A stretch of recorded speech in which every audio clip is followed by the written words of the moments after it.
because he's the acceptable monster at this time, like R. Kelly was the last time I sat on this couch. Jay-Z is setting Diddy up. People even calling me, asking me about him, and I don't know him from a can of paint. He even mentioned my name, saying that I know what I know. I don't know what he knows, but I do know this. Something shocking just happened, and it caught everyone off guard. Jay-Z, known for his unshakable composure, was seen showing raw emotion in a moment no one expected.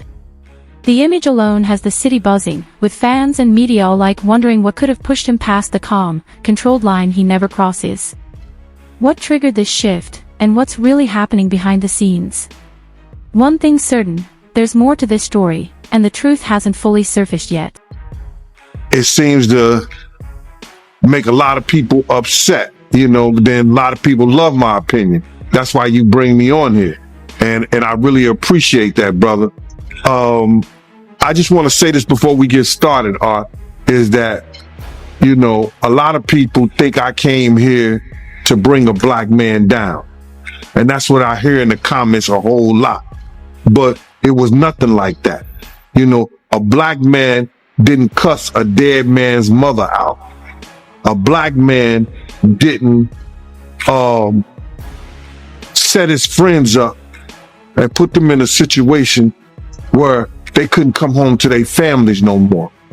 A black man didn't reach back and help the people that helped them make it up the ladder.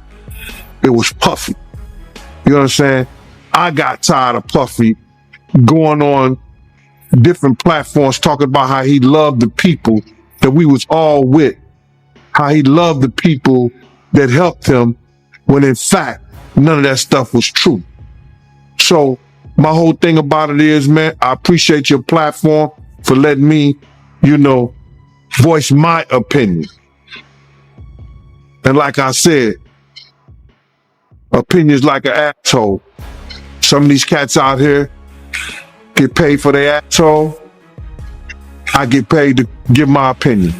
Yeah, I feel you, man. I mean, yeah, you just on here giving your opinion, man. I mean, you was one of the people that was real close to the situation, so why not? Thank you. I appreciate that. So with that being said, right, the last interview me and you did was a day after the raid. And when you look at everything now, man, how you feel about everything? It's been like a week, you knowing Diddy, you being around Diddy. Could you ever imagine that his houses would get raided for sex trafficking? Bro, you can't imagine no stuff like that.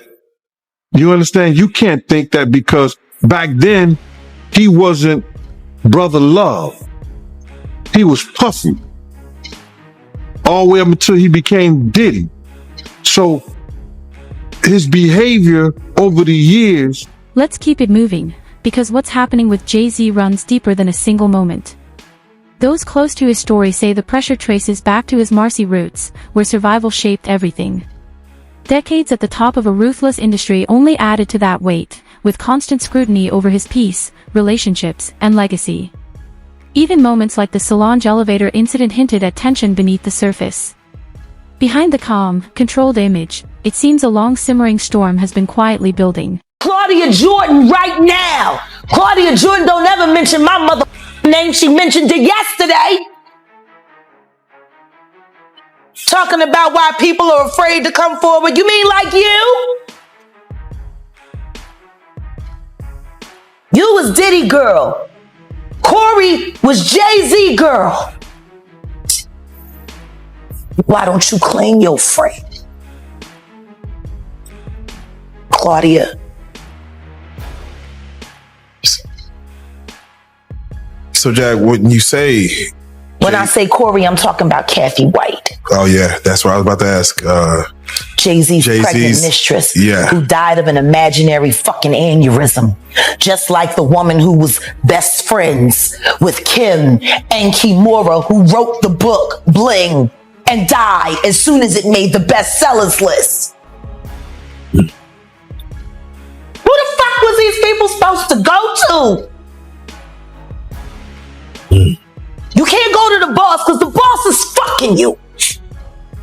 And the boss's boss don't get no fuck. Can't go to the authorities. They're all bought and paid for. You could try to get a special prosecutor, but they'll just pay somebody to reassign him to another case.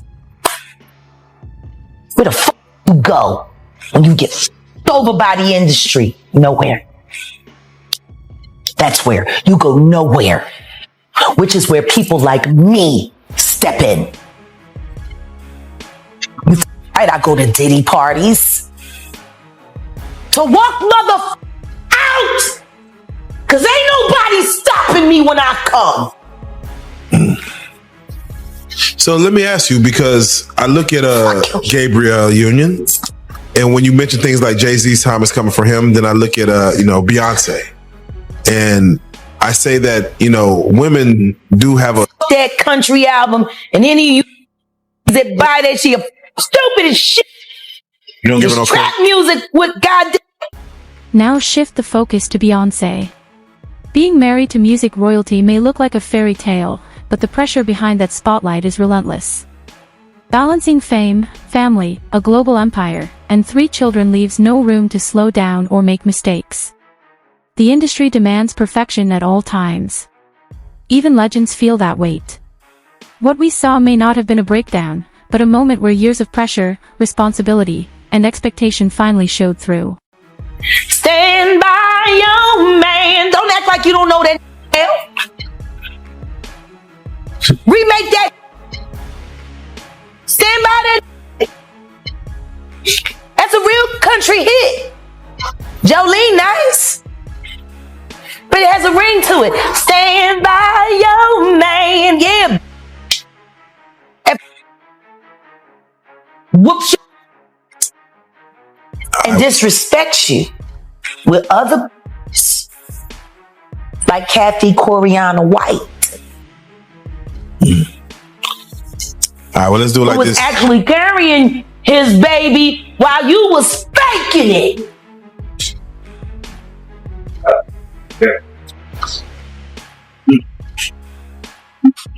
Why your husband don't want to put his seed inside of you and put it in everybody else?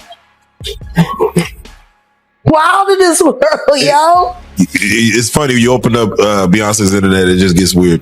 Beyonce's internet. That's what we're calling that it. That belongs to the devil. Unless you calling that the devil, she ain't nothing but an employee. Oh. A half of which dumbass bitch. So, it's funny that it's crazy you say these things. Why don't nobody want to accept that bitch? I think she went and killed the girl Cats.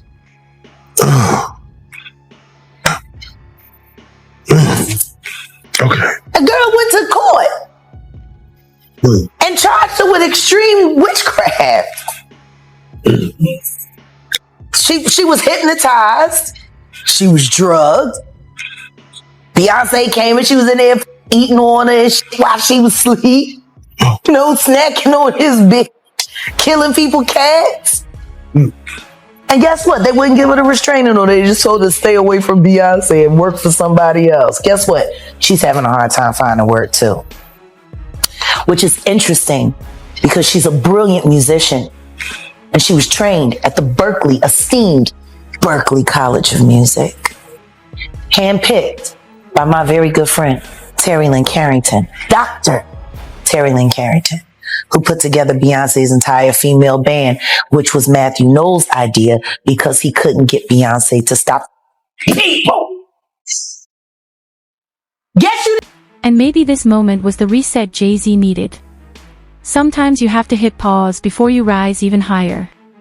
Behind the iconic image is a lifetime of pressure, battles, and untold weight few ever see.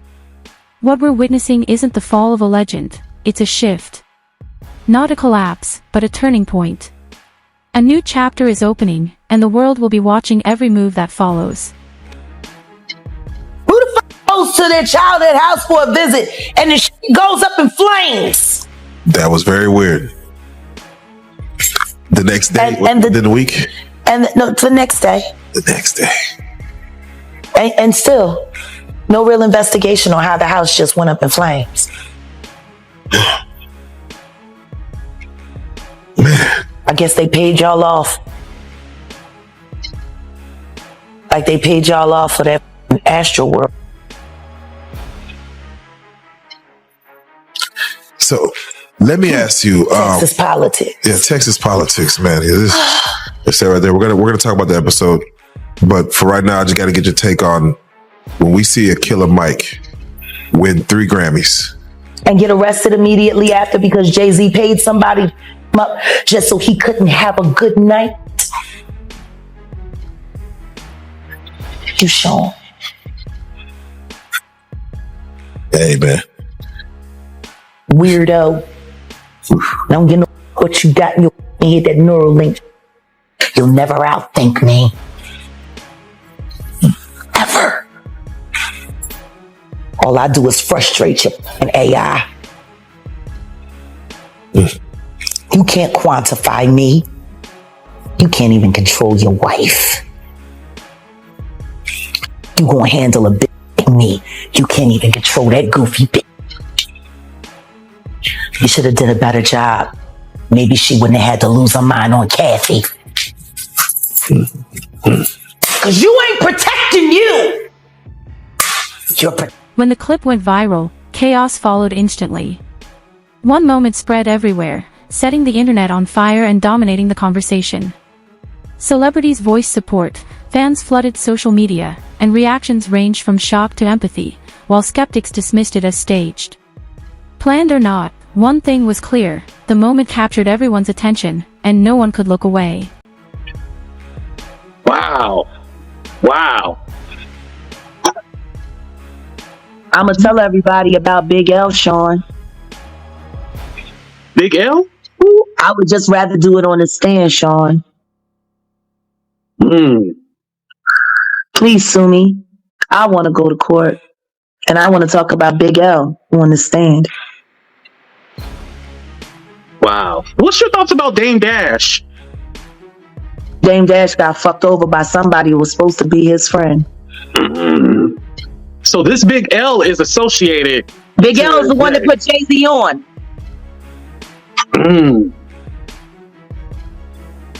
Wow. Jay-Z was the last person to see Big L alive. Wait, so this Big L person is not living on this earth no more? He's been dead for years. His death made it possible for reasonable doubt to live. Whoa. See how good I keep secrets, Sean? Jay-Z's team eventually responded, but it was the usual polished talk about privacy, safe, controlled, and unsatisfying for people craving real answers. While PR stayed quiet, the culture lit up. Even Kanye showed respect, and it felt like hip-hop itself paused to stand behind its king. Jay-Z has always seemed untouchable, rising above the noise, so seeing him crack in real time was surreal, like watching a superhero reveal he's human. Some say the moment makes him more relatable, others fear it chips away at his mystique. Either way, one thing is clear: after this, the game won't feel the same. You know, now we're a little more educated because of the talk shows with Oprah that we went through, and Dr. Phil and stuff like that. Even Ricky Lake and all of that. We realized that it wasn't so cool messing with the underage young ladies. I never had an attraction for someone young. I always looked and had an attraction for older women, so I probably didn't have that problem. But then everybody that I fucked with did. Everybody. All of them. No names mentioned yet. But I'm going to expose somebody that we all forget about. Y'all see this picture of Jay-Z with Aaliyah when she was underage? Yeah, I forgot about Jay, huh? We only know about Damon Dash messing with Aaliyah and R. Kelly. But that ain't the only one that Jay had when she was underage. Y'all remember Fox Brown and Jay? Ain't no woman like the one I got. No one could love you better. Before that song came out, we used to hear it. I used to tell shit. I was like, ooh, that shit. Him and Mystical, those were two songs that were hot. That it took like a year before it got, well, I'll say to the West Coast. I don't know if they were beating it up on the East Coast.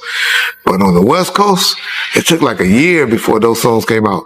And then Nelly's song with the Link St. Louis text. But I'm just saying all that to say,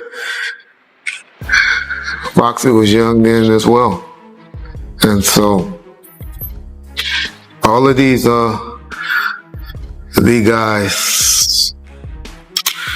and the underage young ladies was running rapid in the 90s.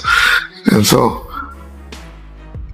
that's all I remember. That's all I think about, you know, with the DeBarge and Janet Jackson situation. That's all I think about. And I can remember about Aaliyah. Aaliyah was my wife's favorite artist. She loved the hell out of Aaliyah. It was a tragic how she died. You know, trying to rush back to get to Damon Dash on the plane. You know, and what happened is the Bahamians let her fly out, and their plane was overloaded or full. That's the one thing that I didn't like about when I traveled to our black countries like the Bahamas and Jamaica and all of them. The officials there, we used to have to bribe them $100 to make rules pass, to let us in with the dogs that we didn't have properly cleaned, or you know, the not search our bags or whatever, or to sneak away with a whole bunch of cigars and stuff like that. In Mexico, one thing about the motherfucking Mexican authorities, that number used to be 5 G's, 5,000 and stuff like that. And I used to laugh. I was like, damn, black folks is easily bribable. They so cheap. They don't understand the value that they be having. But yeah, that's all I got on Aaliyah, really. It's a talent. That's another person that life was taken too soon. That was a talent. Wonder where she would be now. Her, pop. We're in an era where authenticity matters more than ever, and Jay-Z's moment felt raw and unfiltered.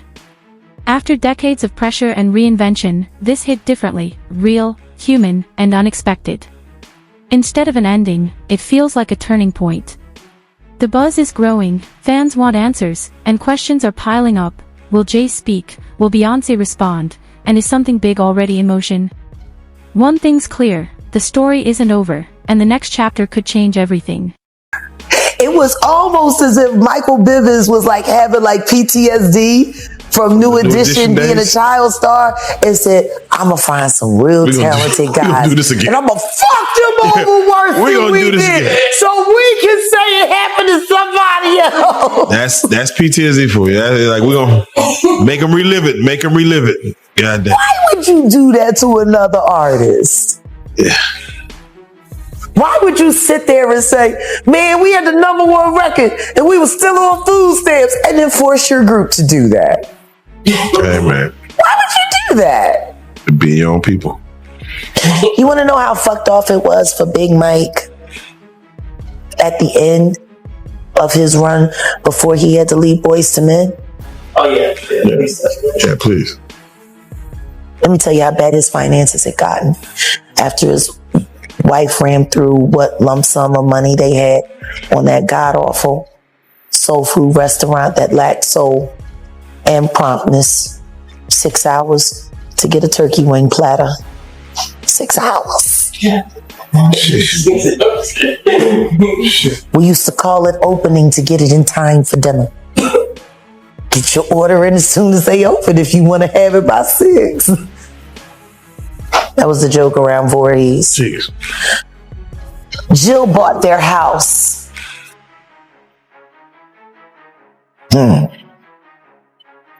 She got it cheap. It would have been a $750,000 home back then, but they were forced to knock $250,000 off the top because of the structural damage.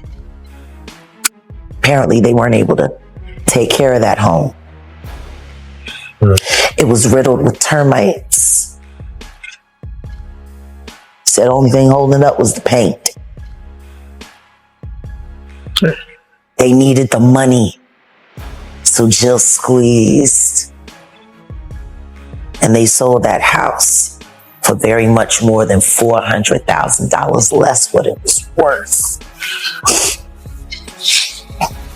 And they broke even. Is it the way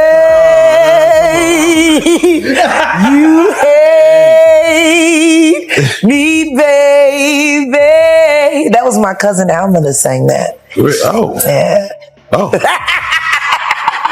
The apple don't fall far. You don't want to diss me. The apple don't fall far. You don't want to diss me. Yeah. I know you. Bitch. Wait a second. Did you hear what I just said? Michael Bivins fucked over Boyz II Men. And when Big Mike got sick, apparently there wasn't enough money available to help them through their hard times. That's how it goes. They didn't even promote that soul food restaurant. I mean, I can understand why it was some nigga shit, but maybe if they had got some real help, maybe they could have hired somebody to come in and help manage it. But no, they had to be a self-ran business. Maybe this moment pushes artists to drop the untouchable image and speak honestly about life behind fame. The shift won't be easy. Many still see vulnerability as weakness, but it's already happening.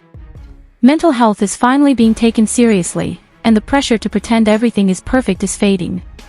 If Jay-Z's public moment makes people pause and rethink what artists carry, it could be the wake-up call hip-hop has needed for years. Jill Scott, who was also an artist and knew how bad that family was struggling and took that as an opportunity to get a very, very large-scale home in a lovely, lovely white Jewish neighborhood for cheap. Oh, okay. Whoa. I mean, I'm just like, you could have said, I know you guys don't want to walk away from your home, but at least let me pay you full value because I got the money. And I want to see y'all be okay.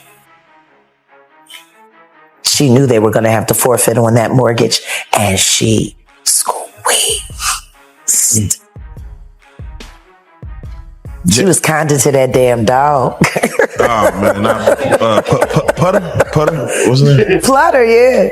Putter, yeah. You gave the dog an idiot name, and you wonder why he's shedding your shoe.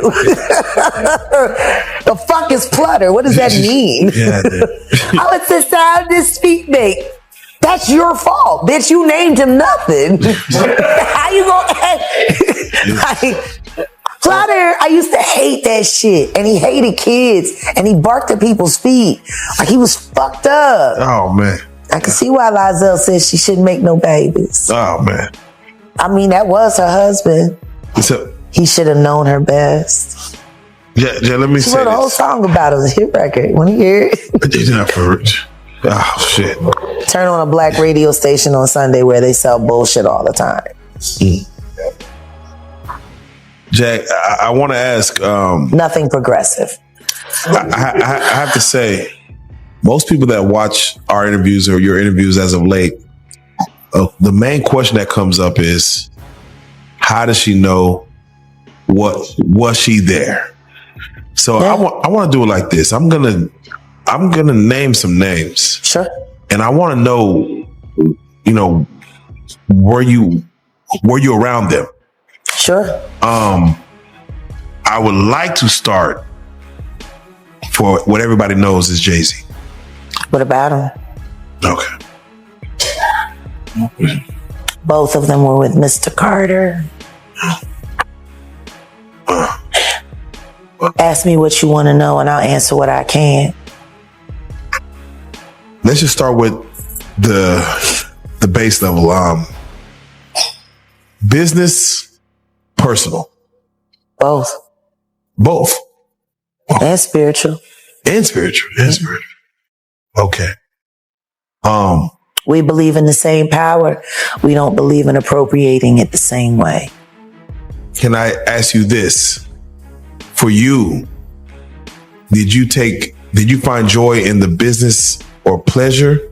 And when you answer that, I'm gonna flip it on him. Do you feel he found joy in the business or pleasure part of that?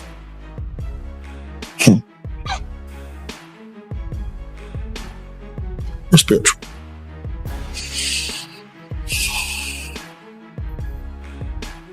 He is the most shameful thing I've ever done. There is nothing that I experienced with that person that has not inspired shame except for Unplugged. That was the purest moment. For me, it was all done in love for music, love for all that was there, love for the culture. I hate the fact that we did it all for a culture vulture. For someone who never truly had the capacity to appreciate that moment in time, to steal it from the masses, to hide it, to cloak it. I put it up on Philadelphia last year when we launched. You know how many people came to the network to see that show that they never got to see? You know what's great about this year? I still got the footage. There you go. There you go. And in 1 week, Jay-Z Unplugged, the actual whole concert, from beginning to end, will be viewed and able to be viewed on reexamining.com. Come and see the history. Come and see the power of that moment, the amazing things that we did with our bodies and our minds and our spirits. There was not one person in that room that was not elevated that night. What made this year unforgettable? I still have the footage. The full Jay-Z Unplugged concert ***, start to finish, is dropping next week on realjack.com. This isn't just a show, it's a moment in time. Raw creativity, pure energy, and a room lifted to another level. Everyone who was there felt it, and no one left the same. History, preserved.